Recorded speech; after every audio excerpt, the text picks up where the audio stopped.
Hi, we're here with Bill Arnold. Bill, we broke ground today for the Visitor Center, and it's going to be a great addition to the Quecreek Mine Rescue Site. Can you tell me a little bit about the Visitor Center itself and some of the folks that are involved in putting it together and building it? Well, we're working on a 2,400 square foot permanent educational visitor center, and we've been blessed with the support and help from the Amish community, primarily from the Sugar Bush Valley in Ohio.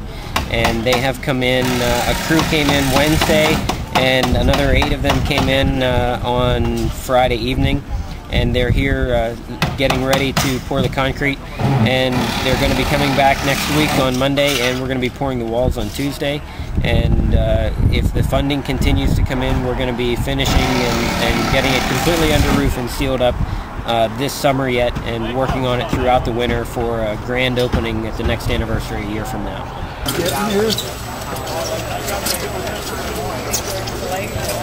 Yeah, exactly. I guess then they pour it, they put it together with 2x4s and pour it with a concrete. All right. Amen. What kinds of things could people see once the Visitor Center is up and running? Well, we've already been in contact with several people. One company from Georgia has offered support in developing the interior of the building into a world-class visitor center. Certainly we're going to be housing the very iconic yellow rescue capsule inside the building, the broken drill bits and the mine maps. We're also going to be able to display hundreds of artifacts that we have in storage right now that we're not able to display in the environment that we're now using as our temporary visitor center. So this is going to really solidify the foundation and make it a destination for people who are continuing to come from all over the world. You mentioned folks do come from all over the world. About how many visitors do you get a year here? And you have busloads of people are coming, I understand, as well. We've been steadily increasing for the last 6 years. We're up over 200 motor coaches a year coming to visit the rescue site, and certainly over 10,000 people are coming a year to visit the rescue site on a yearly basis.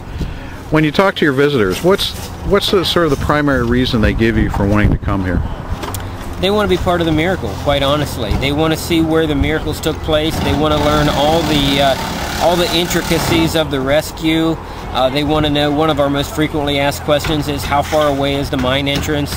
How did the men stay warm? And all those very intimate details of the rescue that really weren't portrayed in the media during the rescue event itself. Now, you own a working farm. Your family owns a working farm. The whole rescue, happened just by the happenstance of the mine being under here. But yet you've opened your farm, your buildings, your whole family has pitched in, not only during the rescue but also to handle all these visitors.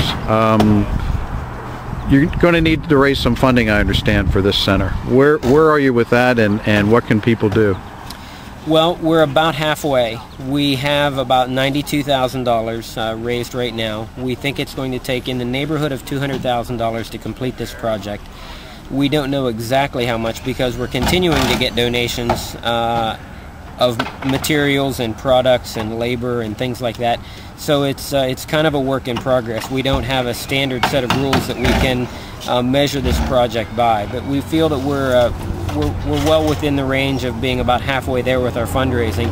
But certainly that second half of the fundraising is going to be very critical. It won't do us much good to get this project half done and not be able to finish it. So it's going to be very critical that we do raise that $100,000+ to finish the visitor center, and that will also make it much more accessible for the general public, and I think raise enough interest that we can have a continuing amount of support from the local community that will be able to come and help take some of the burden of the day-to-day operations off of the family. But it's never been just the family. There's always been a lot of support from folks that are coming. It's not just the Arnold family. It never has been. Sometimes it looks that way in the public eye because we're the ones that are generally in front of the camera.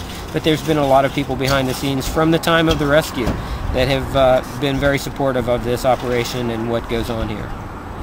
Bill, something very special happened here 6 years ago, and something special is happening here now. Good luck with the project. Thank you so much.